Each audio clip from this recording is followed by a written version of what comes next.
ഇതൊന്ന് കേട്ടതിന് ശേഷം മാത്രം നിങ്ങൾ ഈ വീഡിയോ താല്പര്യമുണ്ടെങ്കിൽ മാത്രം കാണുക, അല്ലെങ്കിൽ സ്കിപ്പ് ചെയ്ത് പോയിക്കോളൂ കേട്ടോ.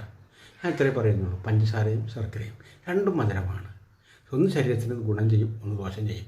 അത് ഏതാണ് ഗുണം ചെയ്യുന്നത്, ഏതാണ് ദോഷം ചെയ്യുന്നത്, അത് നിങ്ങൾക്കറിയണോ? 2 മിനിറ്റ് പോലും ഇല്ല, 1 മിനിറ്റേ ഉള്ളൂ. ഒന്ന് കേട്ട് നോക്കി. ഇഷ്ടമുണ്ടെങ്കിൽ ഒരു ഷെയർ ചെയ്തേക്കണം, ലൈക്ക് ചെയ്തേക്കണം, എന്നൊന്ന് ഫോളോ ചെയ്തേക്കണം കേട്ടോ. അപ്പോൾ ഞാൻ പറയാൻ പോകുന്നത് ഇത്രയേ ഉള്ളൂ. രണ്ടും മധുരമാണ്. അതിൻ്റെ കാര്യത്തിൽ ആർക്കും എതിരഭിപ്രായമില്ല. പക്ഷേ ഗുണത്തിൻ്റെ കാര്യത്തിൽ രണ്ടും വ്യത്യസ്തമാണ്. പഞ്ചസാര ശരീരത്തിൽ അസിഡിറ്റി കോശങ്ങൾ ഉണ്ടാക്കും. അസിഡിറ്റി വർധന ഉണ്ടാക്കുമ്പോൾ അസിഡിറ്റി കോശങ്ങൾ ശരീരത്തിൽ ഫോം ചെയ്യും. സ്വാഭാവികമായിട്ടും ക്യാൻസർ പോലുള്ള മഹാരോഗങ്ങൾക്ക് കാരണമാകുന്നത് പഞ്ചസാരയ്ക്ക് പ്രധാന പങ്കുണ്ട് കേട്ടോ. അത് വേണമെങ്കിൽ നിങ്ങൾക്ക് സ്വയം വിലയിരുത്തി മനസ്സിലാക്കാവുന്നതാണ്. എല്ലാം എന്നുണ്ടെങ്കിലൊക്കെ നിങ്ങളൊന്ന് കമൻറ്റ് ചെയ്തോളൂ കേട്ടോ. അപ്പോൾ നമുക്ക് അതിനെക്കുറിച്ച് കൂടുതൽ കാര്യങ്ങൾ അങ്ങോട്ട് സമൂഹത്തിന് പ്രയോജനപ്പെടുമല്ലോ. ഇനി മറ്റൊന്ന് ശർക്കര അയൺ കൂടുതലുണ്ട്. അയൺ കൂടുതലുണ്ട് ശർക്കരയിൽ ഉണ്ട്. പിന്നെയോ മിനറൽസുകളും ഉണ്ട്. പഞ്ചസാരയിൽ അയണില്ലേ, പരിശോധിച്ച് പോയിക്കോളൂ.